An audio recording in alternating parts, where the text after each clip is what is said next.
Good morning সবাইকে। সবাই কেমন আছো? আশা করি সবাই খুব ভালো আছো। আমরাও অনেকটা ভালো আছি।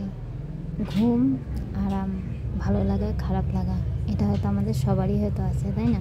দেখো, এত ছোট আমার মেয়ে, তাও কিন্তু ওর কিন্তু ঘুমটা কিন্তু কতটা প্রিয়। সকালে কিন্তু ওর ঘুমটা ভাঙছেই না, মানে উঠবে না, উঠতে ইচ্ছা হচ্ছে না। আমরা যেরকম বড়রা অনেক সময় হয়ে থাকে যে না, ঘুম ধরছে, উঠতে ইচ্ছা হচ্ছে না। দেখো, ও কিন্তু এত ছোট, তাও কিন্তু ওর কিন্তু সেই জিনিসটা কিন্তু মনে হচ্ছে, ওর কিন্তু ঘুমটা কিন্তু ভাঙছে না। ওর মনে হচ্ছে যে না, আর একটুখানি শুয়ে থেকে। আর যেহেতু এখন পড়াশোনাটা শুরু হয়েছে, তার জন্য কিন্তু ঘুমটা কিন্তু আরও প্রিয় হয়ে গেছে। পড়াশোনা থাকলে ঘুমটা কিন্তু সবারই প্রিয় থাকে, ছোট হোক আর বড় হোক।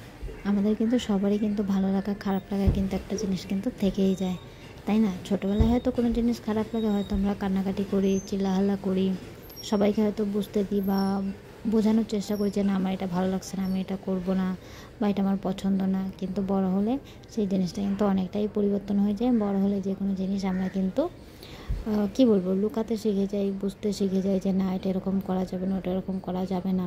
খারাপ লাগলেও হয়তো সব জিনিস হয়তো আমরা মেনে নিই, কাউকে হয়তো বুঝতে দিই না।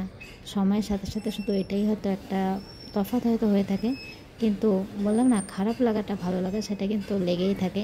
আর ঘুমটা হয়তো সবারই ভীষণ প্রিয়।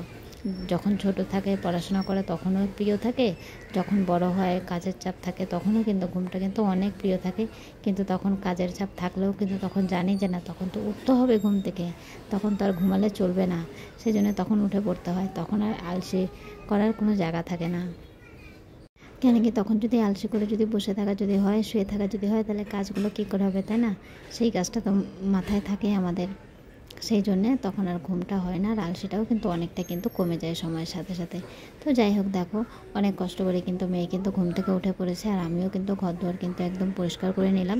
যতটা সম্ভব একটু সময়ের মধ্যে তাড়াতাড়ি করি, কেন কি সকালে মেয়ের স্কুল থাকে। সকালে কিন্তু সেরকম আমি কোনো রকম কাজ করতে পারি না, কেন কি মেয়ের স্কুল যদিও 10:30 থেকে থাকে, কিন্তু আমাকে মেয়েকে কিন্তু 9টা 9:30টার মধ্যে কিন্তু সব কিন্তু রেডি করে দিতে হয়। আর তার জন্যে আমার একটুখানি তাড়াতাড়ি উঠতে হয়। তো যাই হোক, দেখো, এই যে দেখো, দুধটা কিন্তু এখন গরম করে নেব। দুধটা গরম করে মেয়েকে খাওয়াবো, তারপরে স্নান ধান করাবো, তারপরে কিন্তু পরে কিন্তু রুটি হোক, লুচি হোক, যেটাই হোক, ওকে কিন্তু করে দেবো স্কুলে যাওয়ার আগে। তো এই দেখো, মেয়েকে স্নান ধানও করে নিয়েছে। আর স্কুলে যাওয়ার কিন্তু অনেকটা আগে, কমসে কম 1 থেকে 1.5 ঘন্টা আগে কিন্তু আমাকে কিন্তু ওকে স্নান ধান করাতে হয়। কেন কি, না তো চুলগুলো শুকায় না, কেন কি এত বড় চুল, ওকে কিন্তু চুলগুলো বেঁধে দিতে হয়, না তো সামলাতে পারে না। আর স্কুল থেকেও কিন্তু ম্যামরা কিন্তু মানে বকা দেয় যে না, এত বড় বড় চুলগুলো ছেড়ে আসলে অসুবিধা হয়ে যায়। সেজন্য কিন্তু ওকে চুলটা কিন্তু ভালো করে ধুয়ে টুয়ে, মানে স্নান ধান করিয়ে দিয়ে তারপরে কিন্তু ভালো করে কিন্তু চুলটাকে শুকিয়ে নিয়ে তারপরে কিন্তু বাঁধতে হয়। তার জন্য ওকে অনেকটা আগে কিন্তু স্নান করতে হয়। তো তার জন্য কিন্তু দেখো, এই যে স্নান ধান করে চুলটা কিন্তু ভালো করে আঁচড়ে দিচ্ছি, আর ফ্যানটা কিন্তু চালানো আছে যাতে চুলটা তাড়াতাড়ি শুকায়। এখন তো গরমের দিন, তার জন্য কিন্তু টেনশনটা একটুখানি কম আছে, কেন কি ফ্যান চালানো থাকে, চুলটা শুকিয়ে যায় 1-1.5 ঘন্টার মধ্যেই। কিন্তু যখন ঠান্ডা পড়বে চিন্তাটা হচ্ছে তখন, মানে তখনই বেশি যে না, ঠান্ডার সময় তো ফ্যানটা তো চলবে না, সেটাই মানে এখনই ভাবি যে না, তখন তাহলে কী করব। অবশ্য দেখা যাক, ঠান্ডা তখন অনেকটা দেরি আছে, তখন আস্তে আস্তে হয়তো কিছু একটা ব্যবস্থা হয়তো করা যাবে। তো এই যে দেখো, আজকে কিন্তু টিফিনে কিন্তু বেশি কিছু তো দিলাম না, শুধু ডালিম দিয়েছি, আর এদিকে কিন্তু বিস্কুট, আর এখানে কিন্তু বাউলি একটা দিয়েছি, এটাই কিন্তু দিয়েছি। আর এই যে দেখো, চামচটা যে কোথায় রাখবো, চামচটা রাখার কিন্তু আমি কিন্তু জায়গা পাচ্ছি না, কোনো দিকেই জায়গা খুঁজে পাচ্ছি না যে না, চামচটাকে রাখবো। তো যাই হোক, দেখো, এদিকে কিন্তু দুদিকে দুটা কিন্তু দিয়ে দিলাম, 2 রকমের চামচ দিলাম, কেন কি আমার মেয়ে দুটাই ভীষণ পছন্দ, দুটাই দিতে বলে, মানে একটা না দিলে আরেকটাকে মিস করে, এরকম একটা ব্যাপার। তো যাই হোক, দেখো, 2টা চামচই কিন্তু দিয়ে দিয়েছি, যেটা সুবিধা মনে হবে সেটা খেয়ে নিতে পারবে। আর এই যে দেখো, তারপরে কিন্তু আমিও কিন্তু একটুখানি চাটা খেয়ে নিলাম। আর সকালে কিন্তু একদম মানে সময় হয় না, সকাল টাইমটা সবারই ভীষণ ব্যস্ততার সময়, সেটা আমিও জানি, সেটা সবাই জানে, প্রতিটা বাড়ির মানুষ জানে যে না, সকাল টাইমটা কতটা ব্যস্ততার। তো যাই হোক, দেখো, ধমাধম করে একটুখানি চা খেয়ে মেয়েকে খাওয়া দাওয়া করিয়ে রেডি করে তারপরে কিন্তু যে আমি রেডি হয়ে নিলাম। কেন কি স্কুল থেকে আসার পরেও কিন্তু অনেকগুলো কাজ কিন্তু থেকে যায়। সকালে স্কুলে যাওয়ার সময় যেরকম একটা তাড়া থাকে যে না, ঠিক টাইম করে স্কুলে পৌঁছাতে হবে, স্কুলে দিয়ে আসতে হবে, তার আগে খাওয়া দাওয়া, স্নান ধান, যেগুলো কাজ থাকে সেগুলো করতে হবে। আবার কিন্তু স্কুলে কিন্তু দিয়ে আসার পরেও কিন্তু আবার একটা মাথায় চাপ থাকে যে না, মেয়েকে স্কুলে আনতে যাবে ঠিক টাইম মতন।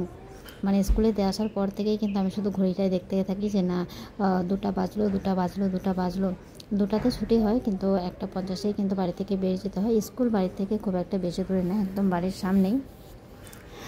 মানে 5 মিনিট 10 মিনিট লাগে, হেঁটে গেলে হয়তো 10-15 মিনিট লাগে।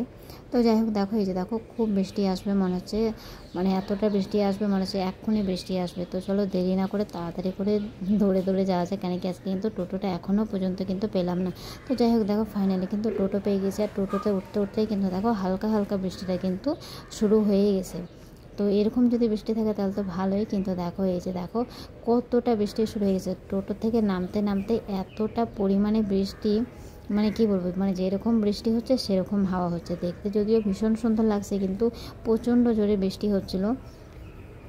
এত জোরে বৃষ্টি হচ্ছিলো আমি তো প্রায় ভিজেই গেলাম, ছাতাটা নেওয়া ছিল, তবু ভাবলাম যে না একটুখানি তোমাদের সাথেও শেয়ার করি। তার জন্য কিন্তু অল্প একটুখানি ভিজতে ভিজতেই কিন্তু একটুখানি ভিডিও করে নিলাম। তারপরে দেখো বাড়িতে এসে ড্রেসটা চেঞ্জ করে আগে কিন্তু এদিকে রান্নার জোগাড়টা করে নিলাম। আর আজকে কিন্তু একদম বেশি কিছু রান্না হবে না, শুধু কিন্তু ডাল হবে আর সয়াবিন হবে।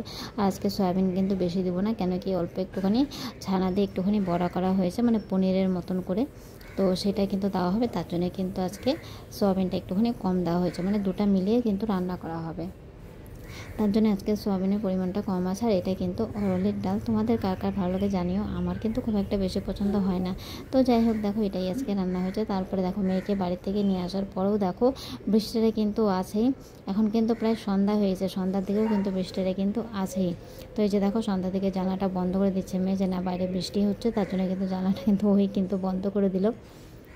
তো চলো এবার মেয়েকে কিছু খাইয়ে দিয়ে বিকালে তারপরে কিন্তু আবার কিন্তু বই নিয়ে বসাতে হবে, কেন কি এখন কিন্তু পড়াশোনার কিন্তু অনেকটাই চাপ, কেন কি এখন আমার মেয়ে শিখছে।